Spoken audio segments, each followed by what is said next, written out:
Κύριε Νίκο Σεϊμένη, είστε πολλά χρόνια στο χώρο του μηχανοκίνητου αθλητισμού και συγκεκριμένα στο drift. Είμαι αρκετά χρόνια. Συγκεκριμένα ξεκίνησα με μονοθέσια, με καρτ. Έκανα κάποιους αγώνες. Ήμουνα στην Εθνική Ελλάδος. Κάποια στιγμή μεγαλώσαμε και πρέπει να ασχοληθούμε πιο γρήγορα πράγματα. Και έτσι ασχολήθηκα με τον drift. Τώρα είναι η τρίτη χρονιά που τρέχω στο Πανελλήνιο. Έφτιαξα αυτό το αυτοκίνητο, αρκετά άλογα και θέλουν να τα δαμάσεις γενικώς για να τα πηγαίνεις. Αλλά ήθελα να βάλω τα καλύτερα πράγματα πάνω ώστε να μπορούν να αντέξουν κάποια πράγματα πάνω στο αυτοκίνητο.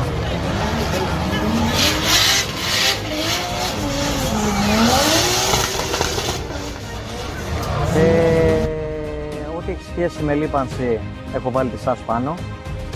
Βλέπουμε ότι είναι άρτια, δουλεύουν άψογα. Βλέπουμε ότι επειδή το αμάξι είναι 650 με 700 άλογα, οι πιέσεις και οι ανοχές πρέπει να είναι ακριβώς αυτό που θες, το χιλιοστό. Αναγκαστικά πρέπει να βάλεις κάτι καλό για να μπορεί να το υποστηρίξει.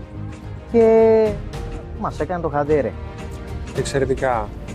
Επίσης φοράτε στο κινητήρα τους εστέρες της SAS Lubricants 10W60. Κάντε μας σας παρακαλώ ένα αυστηρό σχόλιο για τα λιπαντικά μας.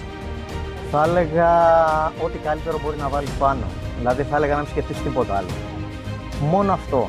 Επειδή έχουμε βάλει αρκετά πράγματα πάνω, επειδή έχουμε δοκιμάσει πάρα πολλά πράγματα, το θέμα είναι να βάλεις κάτι να είναι άρτιο. Και τουλάχιστον σε μένα είναι άρτιο αυτό το πράγμα.